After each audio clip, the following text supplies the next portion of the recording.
Hey, hello, I'm Kråkan, also known as Kronix, and welcome to Classy Movie Rambles, where I talk about old movies that I found in my closet while cleaning. This week's movie is Metropia, and it's an action thriller from 2009, and it's about 1 hour and 22 minutes long. And the movie starts with explaining the plot of the movie. All the natural resources of Earth has been depleted, or almost, and the economy has gone down, and there is a company called Trax, or the Trax groups or something. They have connected all the railroads, the metro system, into one big metro system. So the movie starts with the main character, Roger, at work, and he talked to one of his work buddies, and then he goes home. So he takes the bike home because he doesn't like the railroad system. He thinks it's a conspiracy, and he's actually right for believing so, but nobody really do believe him at all. So he takes the bike home, and it's basically a wasteland topside of all this, and underneath the metro is kind of this other situation.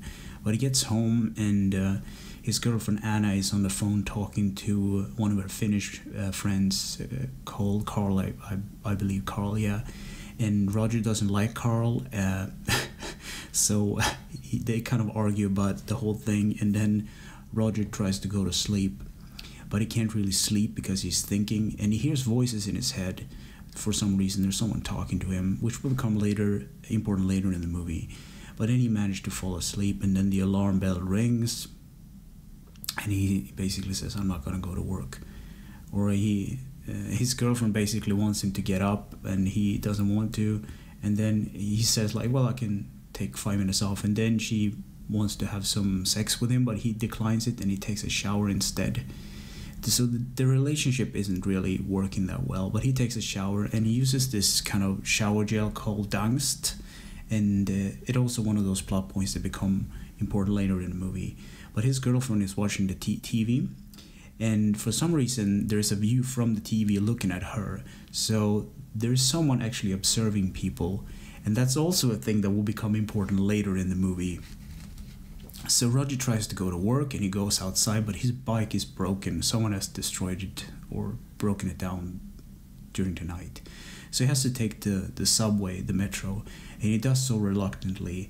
And on his way down to the subway, there's a guy telling him, an old man telling him not to go down there, but he has to go down there. So he goes down to the subway, and what happens is he sees a pipe leaking the kind of same shampoo that he was having, in the shower earlier, which is kind of weird. He reflects a bit about it, but then and then for some reason the inner voice in his head starts to talk about Anna.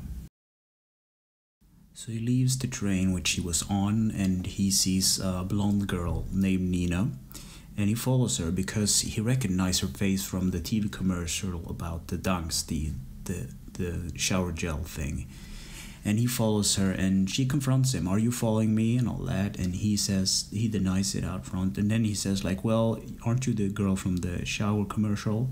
And this is an awkward and weird scene, and then she flat out asks him about the voices in his head, and he denies the voices in his head and says like, "No, there is no voices in my head. No, there's something weird going on with this," and she's not telling him all the important things. But then there's the weird scene that they kind of depart, and he hears the voices in his head again, but this time there is someone ordering pizza, and he gets knocked out, and later he's interrogated by these buff dudes in security outfits, and he tries to like stutter and explain like what happened because he hasn't done anything wrong, and he doesn't even know why he got knocked out.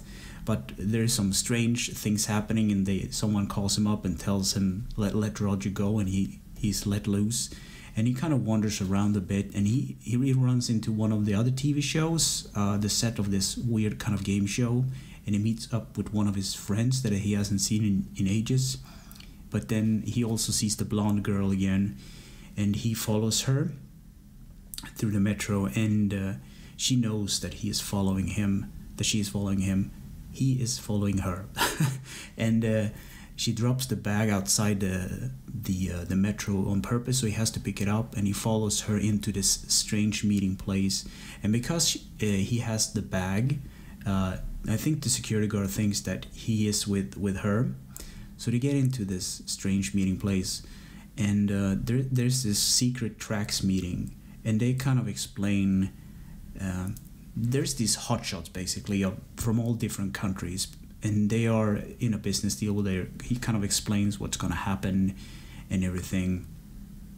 The CEO of Trax, and so Roger returns the bag to Nina, and she explains who all these hotshots are basically, and she kind of raises her voice against the shareholding meeting, and then basically what happens is that she is kind of letting go, being let loose for some reason, and we don't really know all the plot details at this point, but it's really kind of messy to explain it, so it's better just to make things unfold by themselves.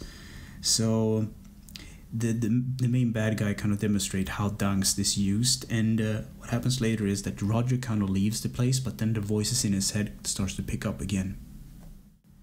So Nina leaves and Roger follows her, and they go to the Dunks factory.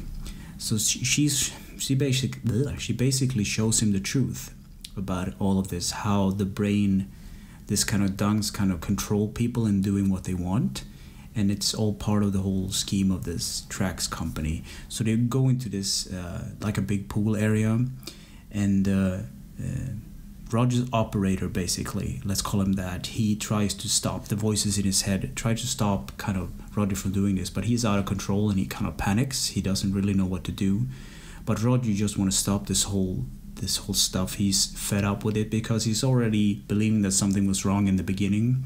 So he basically pushed the emergency override on the tank, and all that Dunks kind of go down the sewers, but they have to run because the alarm goes blazing, but the tank just refills again. It's like a pointless thing. And then the operator tries to get control over him and kind of get him back into the present. So Nina and Roger rides on a truck, and they kind of talk a bit about the whole thing. And he's up and honest about her, but she is hiding something, and at the end of the movie there will be a little twist. So the company used like extortion and stuff to make people do what they want, and they somehow control the people with this kind of shampoo. So what happens is that Roger leaves the blonde in the excitement, and the operator, the voice in his head, kind of tells him that his name is Stefan and he's watching over him, and they'll need to meet up in real life to fix this, basically. So that's exactly what happens when Nina is off doing something else. Stefan confronts Roger in real life, and they're kind of similar, and it's also a thing that becomes important later in the story. So Stefan kind of explains to Roger that Nina is not who she says she is, and she's actually the CEO's daughter. So there is some weird kind of thing about this, and Stefan kind of warns her and tells him to basically go home, and he will try to fix this, because for some reason he really cares about his own job, obviously, and he cares enough about Roger to tell him we're both in the shit now, so now we have to fix this. And then Nina returns, and Roger and Nina goes to a sleazy hotel, and Roger tries to call Anna, but she's not answering her phone. And what happens after that conversation is that Nina tries to seduce Roger, because she basically needs him to do one thing. She is basically using him as a puppet at this point. But meanwhile, she's trying to seduce him, and they're about to do it, and the light goes off, and Roger kind of gets cold feet, so he says like, well, I have to leave, and he also confronts Nina and tells him exactly what Stefan told him, like he knows who she is now, so that's it, you know. So then Nina and Roger goes for a walk, and Anna calls him up on his cell phone, and she tells him that she was alone and Carl is there, and that pisses Roger off, so he basically clicks her in the phone. And then the blonde Nina steals a moped and then ride down the alley next to the Eiffel Tower. And then the supervisor confronts Stefan later, and they go down to the sub-basement so Roger can smoke not Roger, but Stefan can smoke a cigar. And they have this discussion forward and back, And this is an important detail. I think the security guard, the head of chief, like for security, grabs Stefan's ID tag and he pushes him down in front of the tracks, so he dies. So later, a bit later, we realize that Nina has seen all this, so she basically has the ID tag. So now everything starts to fall into place. She wants Roger to take Stefan's ID card because they look so similar and go down to the operations and plant an explosive so they can blow the stuff up from the inside. And Roger is on track about this whole operation because he believes that Anna has left him at this point, and with this Finnish guy with dreadlocks, Carl, which I thought was funny. It's like this whole kind of jealous thing. And so he agrees to do that. He goes down, he goes through some scanners, and he wind up at Stefan's desk. And he plants like this little teddy bear with an explosive inside of it. But the thing about this situation is, just as this is going down, the higher-ups are in this operation looking up the whole situation. So there's a funny scene where Roger is situated at Stefan's workplace, and there's like these small monitors when he can actually observe himself in his own apartment. It's kind of this Matrix moment, kind of weird situation. So he turns on the monitor and puts on the headphones so he can hear his own thoughts. So this kind of explained that the Dangst kind of works as an amplifier. So all the hairs on your head are basically antennas that can pick up and basically control you. You can listen in on their thoughts. And it was this weird kind of government kind of thing. But he kind of watches the monitor and he sees Carl sitting on the bed. And he's, of course, jealous, and he takes up his phone to try call Anna. And Carl picks up the phone and looks at the display, and he just clicks him. So he's just like, you son of a bitch. And he's kind of like angry at this guy. And then the CEO's kind of gets over to his desk, and they kind of realize that, well, it's Roger is the imposter, and he kind of escapes, and he tries to run from the guards. And some security guards chase him down to the metro, and they get hit by a train as well. So Roger survives. He also grabs Stefan's, what do you call it? Like, excuse me, it's a fish, right? Fish tank. And the fish is called Zelda, like this black fish. And he grabs the fish tank and he runs. And the bomb goes off, and Roger is down in the metro, and he spots Nina again getting on a metro, another train metro, and he kind of gets on the wagon and he stays in the corner. And then she sees something. Nina is actually kissing the security guard that took the head of the security, that took the key card or the ID card from Stefan. So what happens is that the security head of chief kind of realizes that he's there, and he grabs a gun and goes to kill Roger. But Nina saves him and puts a bullet to the head of the guy. And Nina kind of hesitates a bit, but he doesn't kill him, and she just tells him to go home, which he does. And all throughout, Nina has kind of been fed up on Carl actually trying to hit on her. There's something I didn't expose earlier, but he was like, he was a real asshole, as Roger kind of predicted. So he arrives with this fish tank, the little fish named Zelda, and he enters his apartment. She is there, and he says, like, I was so afraid to lose you and everything. And they basically kiss and make up, and there's this kind of heartwarming story, like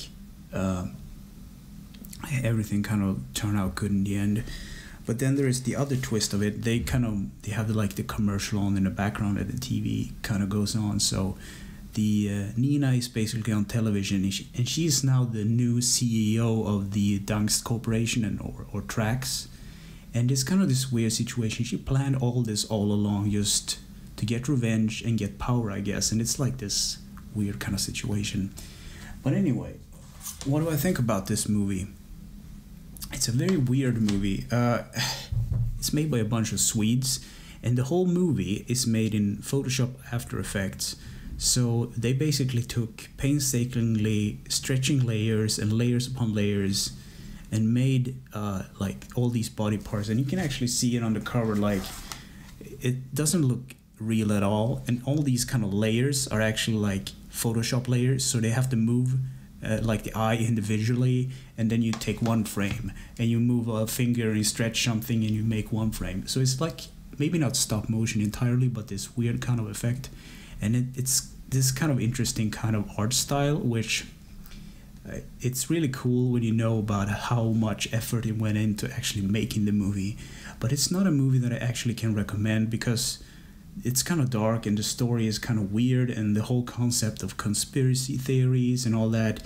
So I'm sorry, I liked it, but I can't recommend it to everyone because it's a specific genre of movie, actually. But anyway, thanks for watching and or listening, and take care.